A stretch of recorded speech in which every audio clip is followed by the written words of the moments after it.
through creating the course business, there was a lot of me in there. It was my way of expressing myself and also creating who is Danielle, the owner of a business. Who is Danielle, someone who presents, on stages and teaches people. So that was me really creating myself. That's when I created the business and then created this dream life, having run the business for a while and realizing, oh, there's this question of who am I without the business? Who am I without these relationships? Just who am I? Some of the practices I took on were asking that question of, how can I be in the pursuit of pleasure? So what brings me pleasure? I think the epitome of me feeling like, whoo, all right, like I remember who I am was I walked in my door one day. I had this thought of, I found my joy.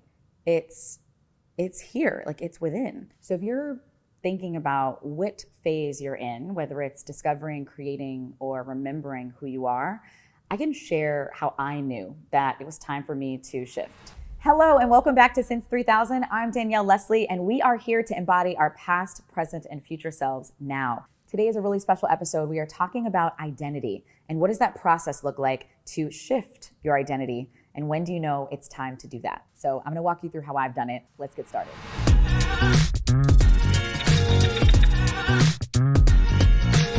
I'm so excited to bring you today's episode, but before we do, I need to make sure you've heard about Member Up. So community-driven products are the future, but Facebook groups are a thing of the past. And after 10 plus years in the online education space, I've taken all my learnings and I've built this incredible platform, Member Up. It's a customizable, easy to use, all-in-one platform where you can build a premium course, community, or membership site without the tech headache. Gone are the days of having to duct tape together your content, your community, your payments, all on different platforms. I want you to do me a favor, do yourself a favor, and head over right now to memberup.com/Danielle. And you can get started for free today. I promise you, I can't wait for you to see this platform. It's beautiful. Okay, the design is amazing. Your community is going to feel at home here, and you are going to take pride in your online business. It is the place to start. Head over to memberup.com/Danielle. Now let's get into the episode. So I'm really excited to speak with you about identity and my relationship with identity. It runs long and deep. It runs, I think, under every project I've ever worked on. It's commonly in overlapping points of intersection with good friends of mine, people I surround myself with. And what I want to share with you is kind of how I see identity and how I have transitioned my identity, sometimes from moment to moment, but at a macro level, from year to year, decade to decade, phase of life to stage of life. And I'll get into a recent identity shift I've undergone. But first I want to lay kind of the undercurrent of how I think about it. So one night I was on the sofa and I was actually thinking about writing my book, my first book. And I ended up thinking about, it's not just going to be one, it's going to be 3 books. And then I thought about artists. And then I ended up thinking about identity and how I see my life. And what I realized is the 3 books that I thought about writing were in alignment with 3 different phases of my life. And I thought about the first phase of our life being when we are discovering ourselves, the second phase when we are creating ourselves, and the third when we are remembering ourselves. So when I think about the first phase, discovering myself, I think of me, little Danny, and I'm trying different things. I'm, figuring out what do I like to do. We're in school. I'm trying different hobbies and really trying to figure out, okay, let me try this on. Do I like it? No. Let me try this on. Do I like it? Yes, love it. So that's kind of the first phase of discovering who I am. And that was high school, that was college, getting involved in every club, organization. And then it was creating myself. So once I had that foundation of, all right, I want to go into the startup world, I want to be a tech founder, that was my interest. Then I said, okay, now it's time to create.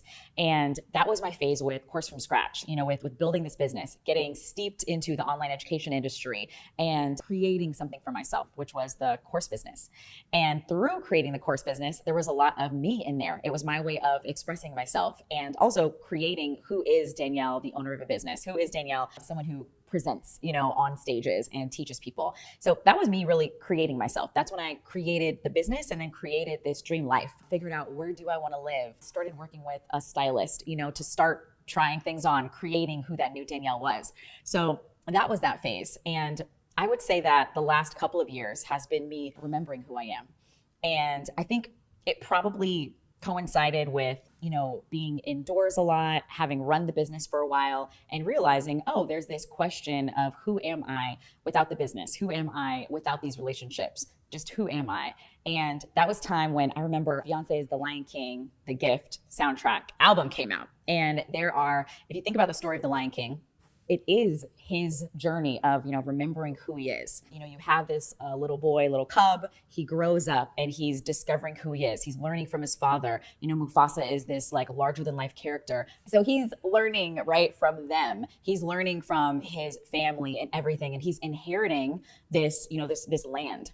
And that's him, discovering who he is. And he realizes, he has that point where he runs away and he's like, oh, this is too much for me. A tragedy has happened and he runs away. And that's when he's creating himself. When he meets Pumbaa, Timon, and they're like Hakuna Matata. And so he's like, let me try that on. Let me try this new philosophy on, which is much different from the philosophy I grew up with. So he tries it on. He's creating himself. He's eating different types of things. He's eating the little insects, hanging out with different people, playing in the jungle, not having a care in the world. And that was him figuring it out, right? Like creating himself. Who is Simba? Who is Simba without his family? Who is he if he has no quote unquote last name, so to speak, no legacy to protect? Who is he? So that was his phase of creating. And then you had that final phase where now we got Nala in the picture, where Nala comes in. He runs into an artifact from his past who is there to remind him of who he is, who he was born to be, that he himself is legacy. And he himself can remember who he is, not necessarily who his family is, what the family name is, or anything like that, but who is Simba as a leader? Who is Simba as a son? And so she comes and reminds him. So when I think of different people in my life, one of the people, there are 4 kinds of people, and I'll get to that in a second, but one of the people I put myself in proximity with are catalysts. And catalysts have the ability to light your life on fire without being consumed by it. And a lot of times they help you remember who you are. So Nala collides with him literally in the jungle and, just like shakes him up. And she's holding her own. She's not consumed by his new identity. She's like, this is who I am. And I'm going to stand here in who I am. And I'm going to remind you. I'm going to give you glimpses and nudges of the past you're trying to forget and that you ran from. And so that's when he decides to return to remember who he is. So that arc, as it ties to that soundtrack, I remember, it was an evening and I'm listening to the soundtrack and it's Find Your Way Back, right? The track is Find Your Way Back. And it's all about finding your way back to yourself. Because I believe our soul does come here with all the answers. Like, God is everywhere in everything. It's in us. It's running through us if we allow the spirit to. And so it's finding your way back to yourself. That's what I mean by that phase of remembering who you are. And there are people who, when I think about those 3 phases, well, I'll go through my process of remembering who I am. Some of the practices I took on were asking that question of, how can I be in the pursuit of pleasure? So what brings me pleasure? So it could be having an evening by myself, putting my galaxy light up, having hookah, brainstorming. It could be hanging out with friends, listening to music, traveling more. In my year of remembering, it was putting myself in proximity with different friend circles and getting to know the new me or the old me, however you want to look at it, through being in proximity with those friends. So when you're in that transition of remembering who you are, a lot of solitude helped me. I developed this muscle of listening to myself. So I started the practice of transcendental meditation that a friend introduced me to. He's been practicing forever. And I went and I started practicing it for a few months. And that was my first foray into actually creating what Deepak Chopra calls the gap. It's that moment in between, the space, and Dr. Joe Dispenza calls it the space in between, right? But it's that gap of moments of stillness and silence. And that's what TM, the transcendental meditation, did for me, sitting in silence, for 20 minutes. And that was my first time being able to tune in and just see, okay, what is the voice saying?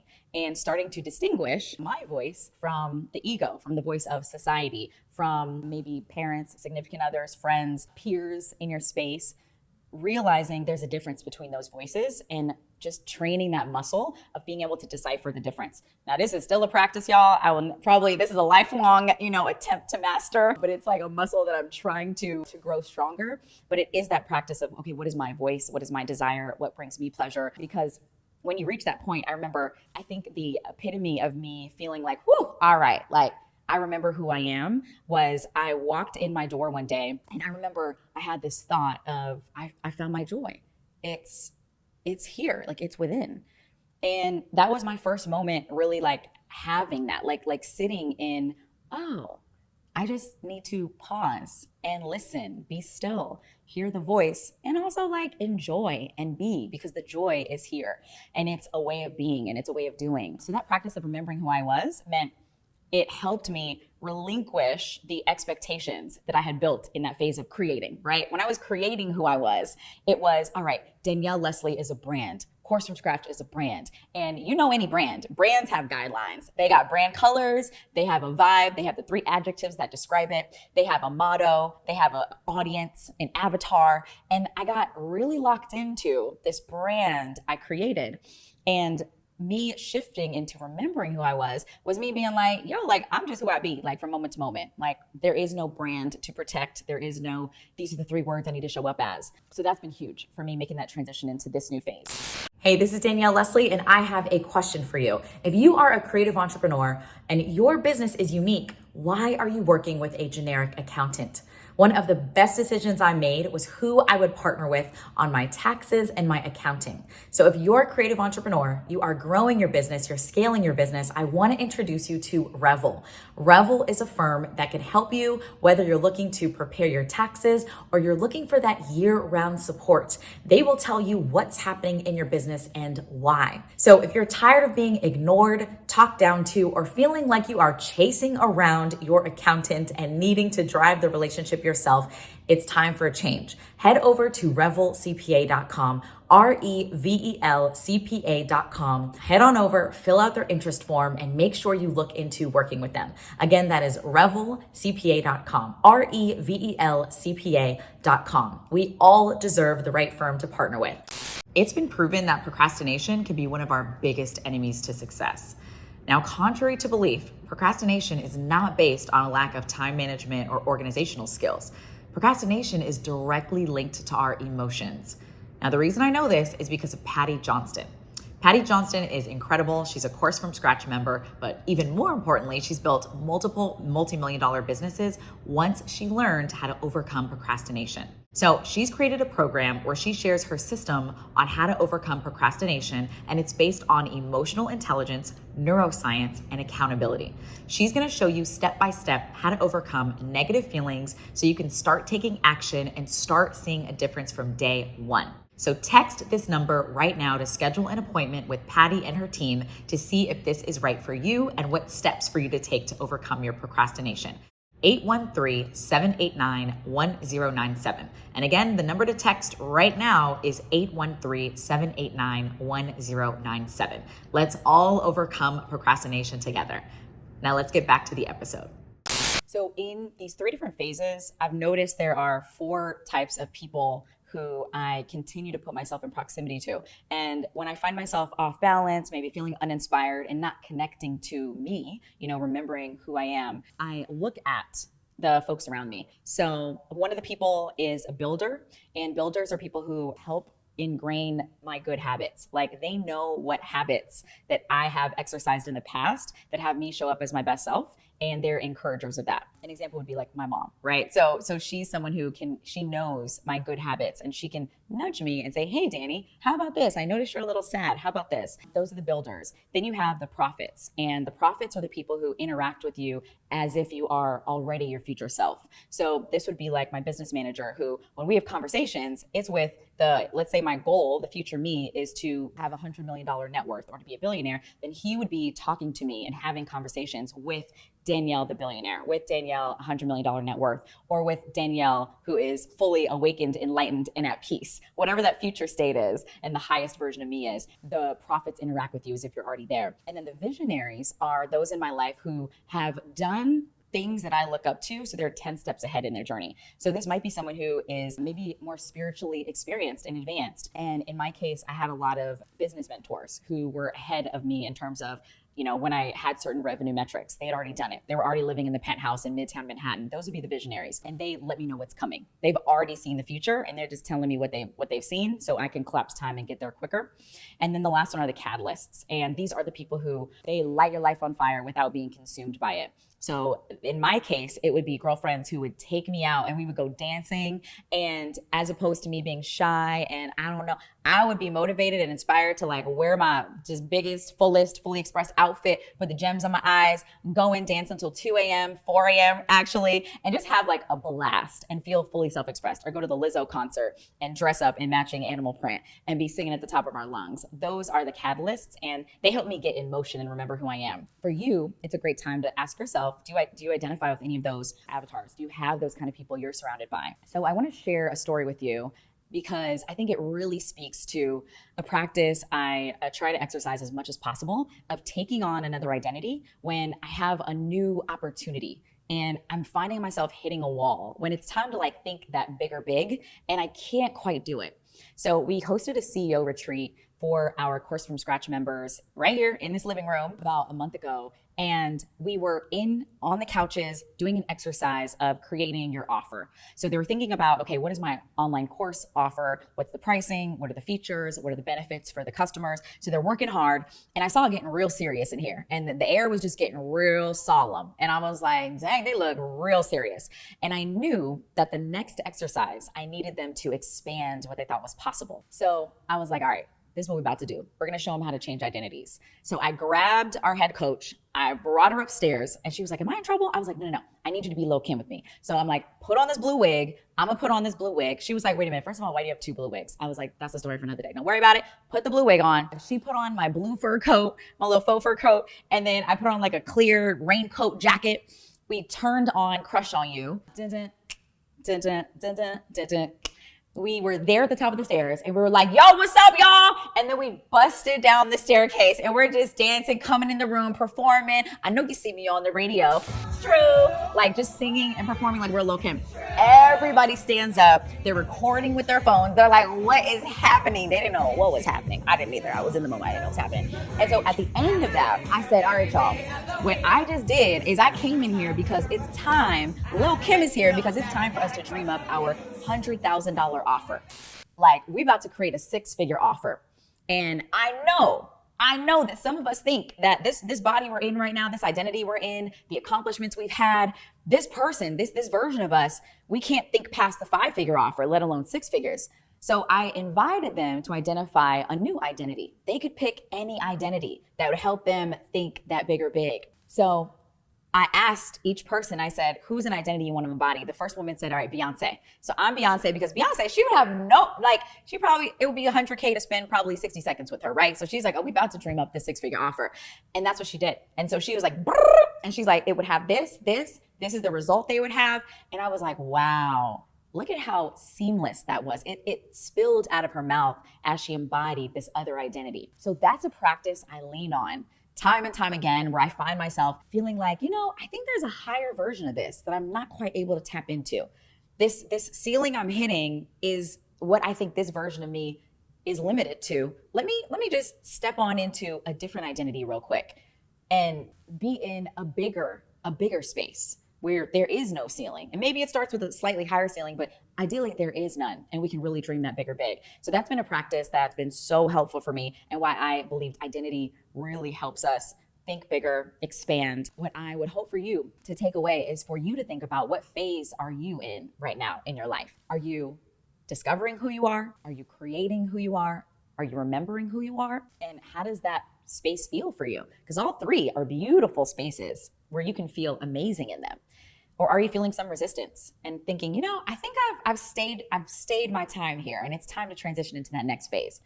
And then looking around, who do you have in your proximity who's helping you in that phase you're in, helping you be the best, highest version of yourself? So I hope listening to this was helpful for you. I would love for you to identify what space you're in. Are you in a season of discovering who you are, creating who you are, or remembering who you are? And all three are equally beautiful spaces. And how are you feeling in that space you're in? Maybe you feel you have overstayed the welcome there, and you're feeling that nudge to transition into the next one. So think about where you are, and then look around and see who are the people you're putting yourself in proximity to help you in that season, help you show up as the highest version of yourself in that season. Thank you so much for joining me, and I can't wait to see you in the next episode. Listen, sometimes life be lifing, and we do not know what's coming down that road next. Well, that's what happened to me in 2016 when I was unexpectedly laid off from my job. And I was 6 figures in student loan debt. I had no savings, and I didn't know what was going to happen next. Now, luckily, I had this little voice inside of me at that time that I couldn't ignore, and it was telling me to take the leap. It was saying, use this as your opportunity to build your business. Use this as your opportunity to create your dream life. And so I believe that life happens for us, not to us, and that nudge in my spirit, I should listen to it. Luckily, I did. Fast forward to today, I have a business that's made over $20 million, and I've helped over 10,000 people create their online businesses and their dream lives. So do you want to learn how to turn your story into an online product and launch in 30 days? Head on over to coursefromscratch.com/since3000. I want you to join us on this journey so you can listen to that little voice inside of you too. So go now, do yourself a favor, coursefromscratch.com/since3000.